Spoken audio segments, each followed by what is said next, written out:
Hello, j'espère que vous allez bien. C'est le premier épisode bilan pour la première semaine du challenge Un été pour tout changer. Pour ceux qui n'auraient pas écouté le premier podcast d'Un été pour tout changer, c'est un challenge que je me suis lancé pour cet été. 62 jours pour lancer mon premier produit digital et travailler et retravailler même toutes mes offres. Du coup, chaque semaine, tous les lundis, je posterai un épisode pour faire le bilan de la semaine qui vient de se passer, pour vous documenter toute la partie un peu backstage de la création de ce produit digital et de mes offres, et surtout vous partager en toute transparence les coulisses, comment ça se passe pour lancer un produit digital, mes questionnements. L'idée, c'est vraiment d'être la plus honnête possible pour que vous puissiez aussi, vous, de votre côté, si vous avez le même projet, ou si vous envisagez un jour de lancer de vous lancer dans la création d'un produit digital, que vous puissiez avoir l'avis et le retour de quelqu'un qui l'a fait. Je voulais aussi dire un grand merci à toutes les personnes qui m'ont envoyé des messages par rapport au challenge,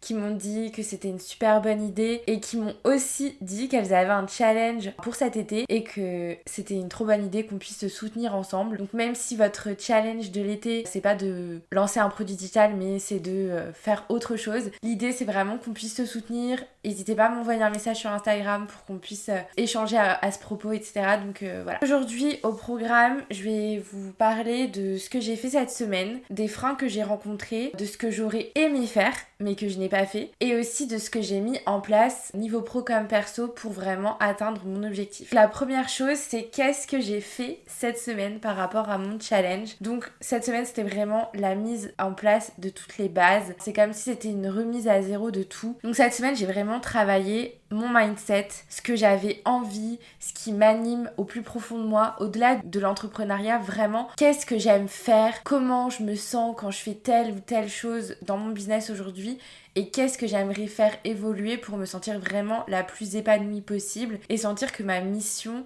est vraiment la bonne. Parce qu'aujourd'hui, comme je vous l'avais dit dans certains épisodes, je crois, c'est que je suis un peu perdue. Il y a des missions que je fais aujourd'hui qui ne me plaisent plus vraiment, et c'est pour ça que je me suis lancé ce challenge, parce que je sais que la seule manière pour aller plus loin, enfin pour aller de l'avant et pour aller vraiment vers là où j'aimerais aller, c'est de faire ce challenge et ce travail sur mes offres et ce lancement de produits digital. Du coup, cette semaine, j'ai vraiment travaillé donc mon mindset, ma vision à court terme et à long terme, et aussi j'ai fait un travail de visualisation. En fait, l'idée, c'est ça, je l'ai fait pas mal de fois ces dernières années. Avant, je le faisais sans m'en rendre compte parce que j'ai toujours aimé écrire un peu mes bilans, mes objectifs, mais sans vraiment avoir des termes précis là-dessus.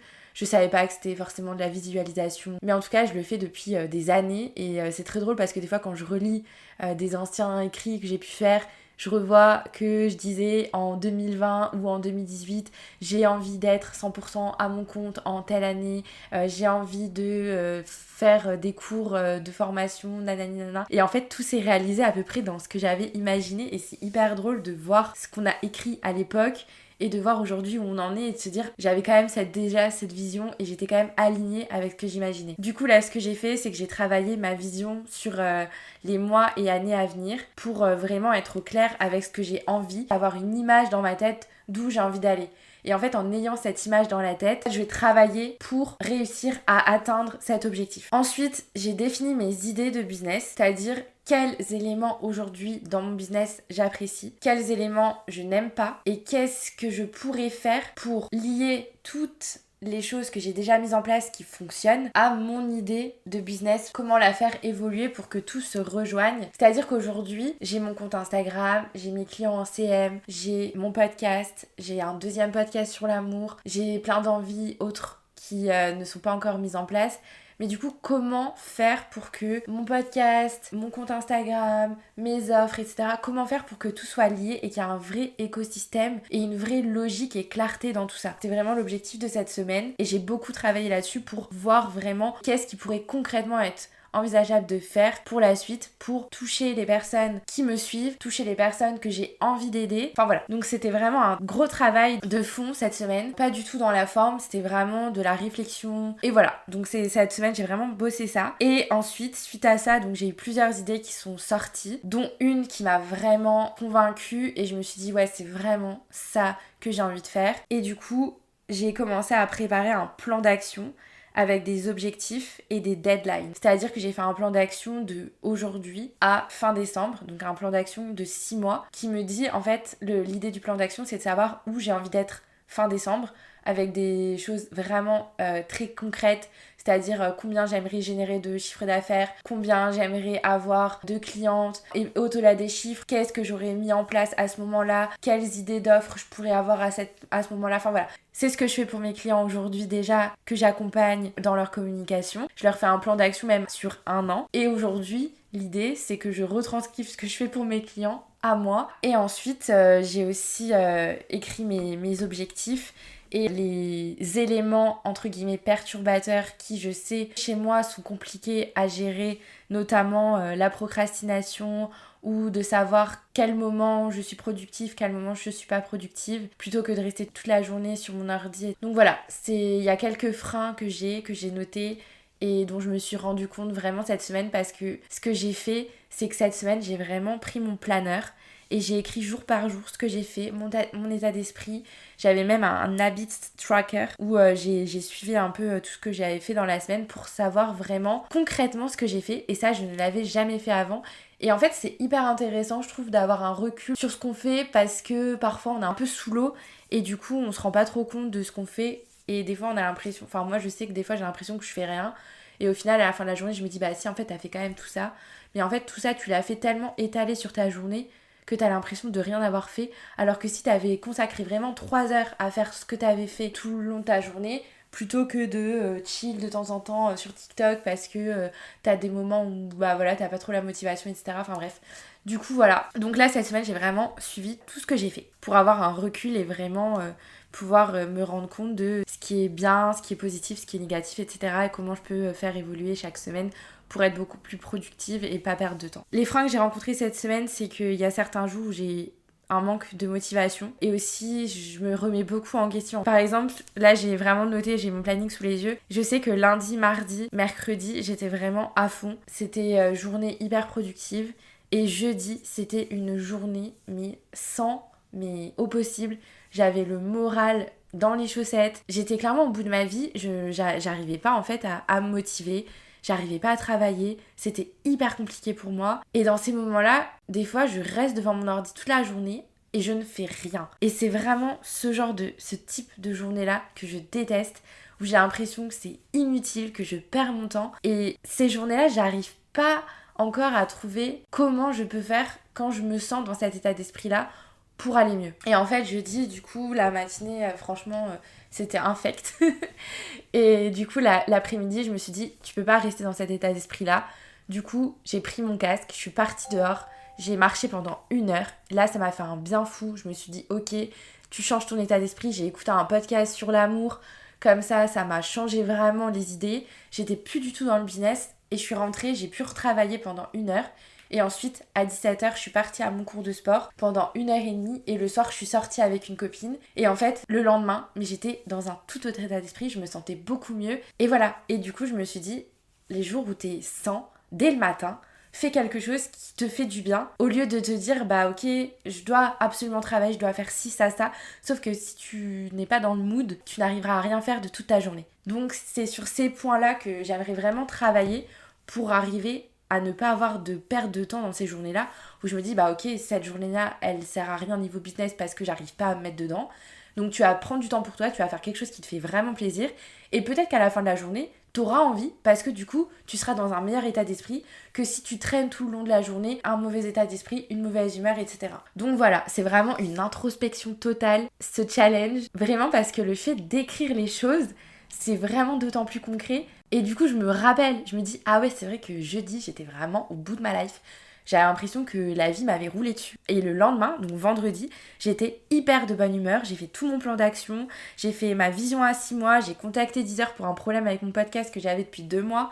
J'ai fait un montage de podcast. J'ai fait des posts Insta. Enfin, vraiment, j'étais dans un tout autre état d'esprit. Alors que jeudi, vraiment, j'étais inutile. Clairement, ma journée a été quasiment inutile. Le deuxième frein que j'ai rencontré cette semaine, c'était le manque de temps aussi par rapport au fait que j'ai des missions CM pour mes clients à gérer. Et en fait, bah mes clients, ça reste quand même la priorité. Sauf qu'aujourd'hui, j'ai vraiment envie de développer ces offres et c'est vrai qu'il y a 2 jours cette semaine, mercredi et jeudi, qui ont été vraiment focus sur mes clients en CM. Jeudi, comme je vous l'ai dit, c'était une journée assez compliquée mais j'ai quand même fait des choses pour mes clients parce que j'avais pas le choix. Mais du coup, c'est vrai que le temps, je sais que c'est un peu difficile et compliqué pour moi à gérer le temps parce que du coup, j'ai plusieurs projets en même temps. J'ai les clients CM, j'ai mon compte Instagram, j'ai mes 2 podcasts et là, j'ai le challenge Un été pour tout changer. Donc c'est vrai que c'est pas facile de tout gérer et c'est vraiment une organisation à trouver. Cette semaine, c'était plus ou moins ok,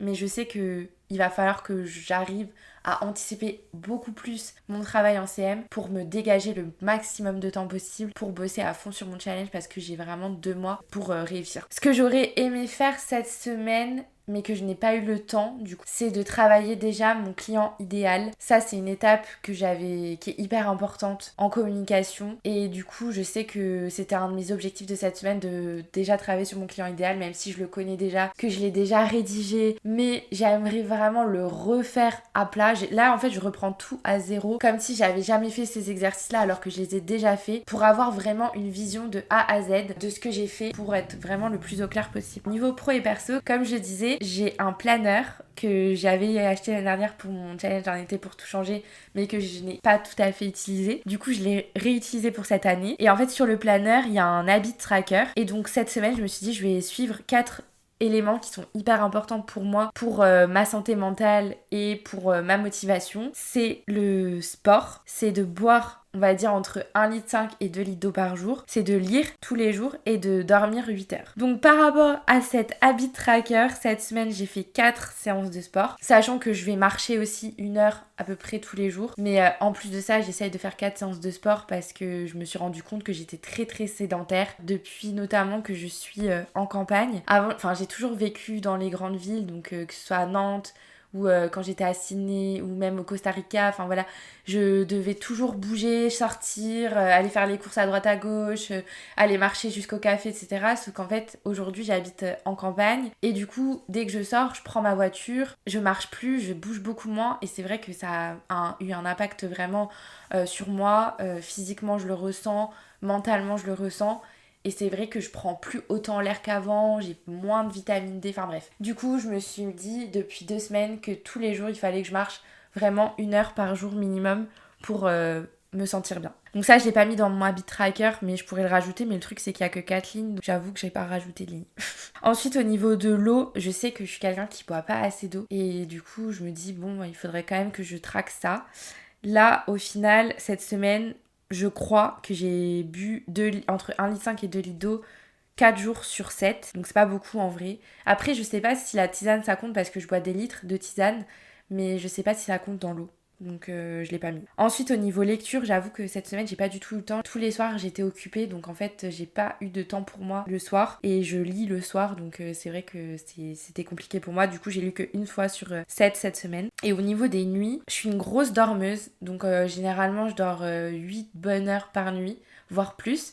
Et cette semaine, je sais pas pourquoi, mais j'avais beaucoup moins de sommeil, enfin besoin de sommeil, j'étais en pleine énergie, mais j'avais beaucoup moins besoin de sommeil, je m'endormais assez tard. Moi généralement, cette dernière année, je m'endormais vers 22-23 heures, c'était assez tôt quand même. Et là cette semaine, je sais pas ce qui m'est arrivé, je m'endormais vers minuit et demi, 1 heure et demie, enfin bref. Du coup, c'est vrai que je sais pas pourquoi, j'ai pas beaucoup dormi cette semaine et je me réveillais automatiquement vers 7h20, 7h30. Donc au final, j'ai dormi plus 6-7 heures par nuit cette semaine que 8 heures. Mais j'ai quand même fait 4 nuits avec 8 heures de sommeil. J'ai compté le week-end avec. Donc voilà. Je crois que c'est à peu près tout pour cette semaine. Alors je suis plutôt contente de cette semaine, même si j'aurais aimé faire plus, je vais pas vous mentir. J'espère que la semaine prochaine j'arriverai à faire plus et que je serai dans un meilleur état d'esprit que la fin de semaine, surtout jeudi. Et j'espère que je vais réussir à trouver un équilibre plus adapté entre mon travail de CM